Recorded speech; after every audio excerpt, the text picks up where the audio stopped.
This story was January 29th. Resolution to abolish federal income taxes introduced in House committee. You know, they're not going to do anything with it. So, but it is fun that they're trying.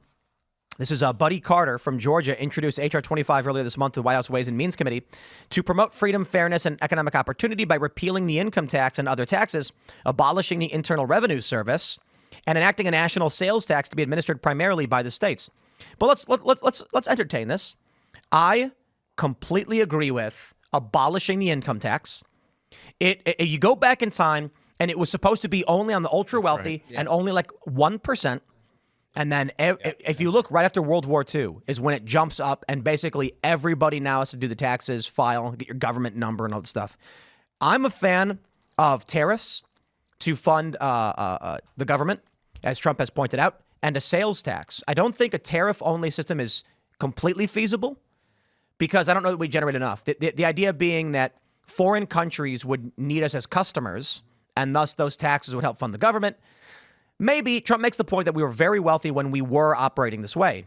But I think a national sales tax, you get your money when it's paid to you, you put it in your pocket. When you want to buy something, that's your choice. That's where we get the taxes. Some kind of consumption tax, I think, isn't a bad idea. Because then you can save. That's fair. Then you don't get penalized for saving money. You don't get penalized. Or investing. Exactly, for investing. Yeah. And that right there, that's a great point, Tim.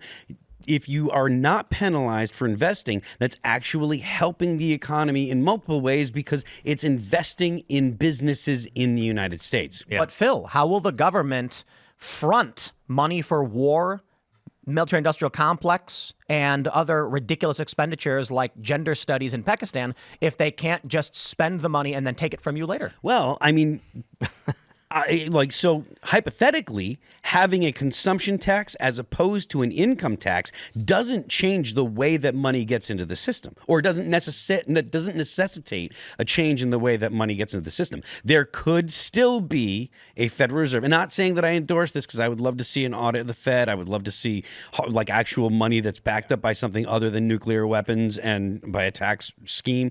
But that does not, having a consumption tax does not automatically mean that there isn't a central bank, doesn't automatically mean that there isn't still the Federal Reserve that prints money when the Congress writes a bill.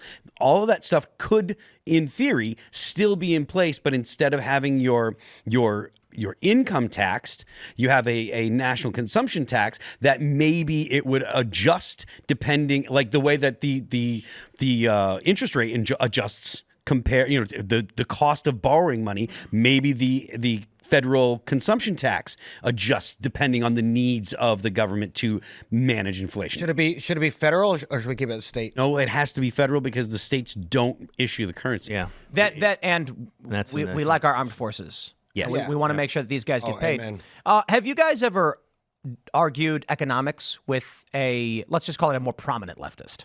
No, that sounds. What is Serge awful. considered? Oh, it is. But, see, here's the thing. If you're talking to someone who's not very learned on the issue, like, say, Kyle Kalinske, who thinks Elon Musk has cash and doesn't know what a farm looks like, I hate to be mean to the guy, but he's really gone off his rocker as of late. But yes, he used to be so nice. But I've actually spoken with the more learned leftist individuals who I would put them in the category of willfully lying. You've got the people who just don't know what they're talking about, and then you have people who are willfully lying. And the argument made by many of these individuals, one example would be AOC's policy proposals as it pertains to universal health care, deficit spend. Yep. The way she's described it, and lightly, but when you combine this with the more prominent thinkers on the progressive leftist side, the argument they make is that the U.S. economy is so massive that it's not negatively impacted by mass spending and hyperinflation the way it used to be. So when you look at smaller nations with limited resources compared to the United States, hyperinflation is rapid. There's only a handful of factories, there's only a handful of food suppliers, only a handful of farmers. The United States is ridiculous. It's effectively 50 countries relative to how history used to be, say in like Europe. Their argument is if the U.S. government were to manifest right now $1 trillion and put that in a coffer to pay doctors to perform healthcare services on individuals, the money would enter the system in such a way that hyperinflation would not happen, most people would not realize, and people consume so rapidly, savings are immaterial to the argument. They're literally calling for deficit spending and hyperinflation because so long as there is a monopoly on violence, it won't matter anyway. Yeah, I mean, and these people, if you're dealing with leftists, they don't believe in a capitalist system anyways. So anything that might bring about a more consolidation of power in the federal government and less power to private industry is a good thing for them. So if they can get the entire healthcare, all healthcare providers to be funded by the government, then that's a win to them, because then they get not only do they have the ability to say, oh, look, we give healthcare for free, we've got Medicare for all, but they also have the ability to ration healthcare and decide who doesn't get it. That's right. Which is whether or not they want to admit it, that's exactly what they want. And COVID is evidence of that. These same people were saying, oh, if you don't listen and do this, then if you don't get the vaccination, then we're not going to take care of you when you get sick. Well, if you don't obey, then you're not going to be able to you access. wouldn't even have a job in some cases. Well, it was pretty dark when Jimmy Kimmel said that these people should not be denied health care services. COVID was And he wasn't the only one as well. You had the Right. former governor of California saying, screw your freedom. Yeah. COVID was right. a gift to the American people, it was. because it really It woke us up. pulled back it opened everyone's eyes to what the government It does. was a trial balloon. Yeah. Yeah.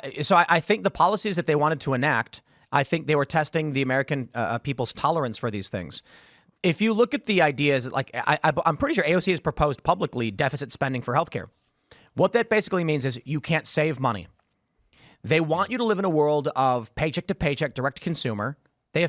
Look, it's simple. They want you to line up with your ledger because you get 1 carton of eggs per week.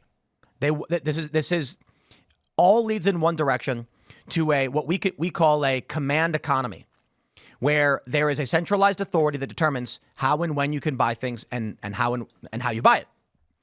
Now, obviously, the ledger system, where you get your little book, you show up and then they stamp it and say no more eggs for you for the week. Well, that didn't work. They have other means of doing it. You can look at how the Chinese Communist Party does it. You can have a trade medium, a currency, and allow people to buy things, but you dramatically restrict how the money is developed. Take a look at what we're seeing now. I've been going off on West Virginia. They call these the Uber laws. 34 states have what they call Uber laws, where you cannot be an independent contractor anymore. It used to be in this country that if you were a person, just a person, you could walk up to another person and say, got any work I can do?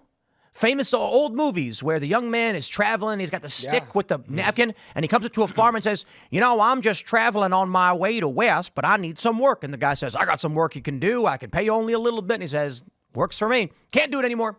When the Uber laws came out, they're going to have you living in the pod and eating the bugs. 34 states basically say that we don't know how to determine whether or not you're actually an independent contractor, so we're basically making it extremely difficult, effectively illegal. What happens? The easy way to understand it, in California, let's say that you are an individual who writes articles. You have 3 clients. You write news, sports, and video games, but there's 3 different news outlets that buy from you.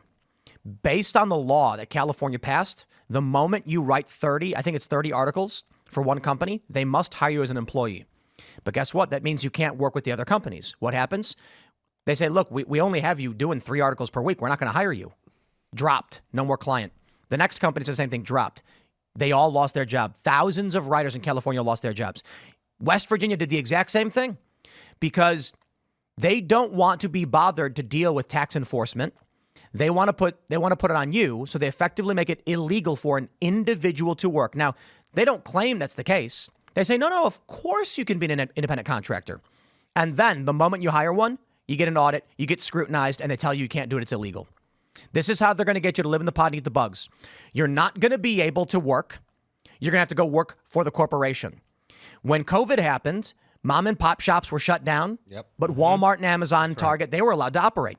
Need a job? Those are the only places that are offering. Good luck. You're going to have to go work for them. They're only going to pay you a set amount. Look at what the left was proposing with everything they had. Remember the CEO of Reddit? When she said we will no longer allow people to negotiate salaries?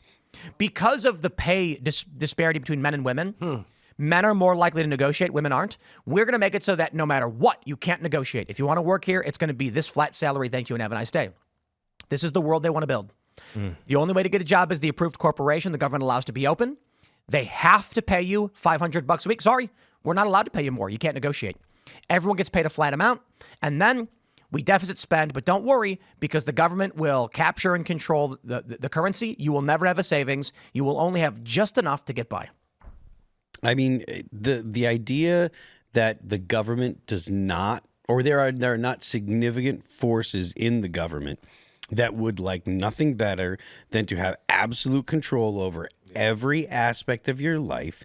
If you think that's not true, then I don't think that I can actually relate to you in any way. Then I've got a bridge to say. Wasn't there a group of people that had a revolution over taxes about 200 years ago? 3%. Well, to be fair, 2%. Taxes was just one component of the grievances. You're right. There were very many.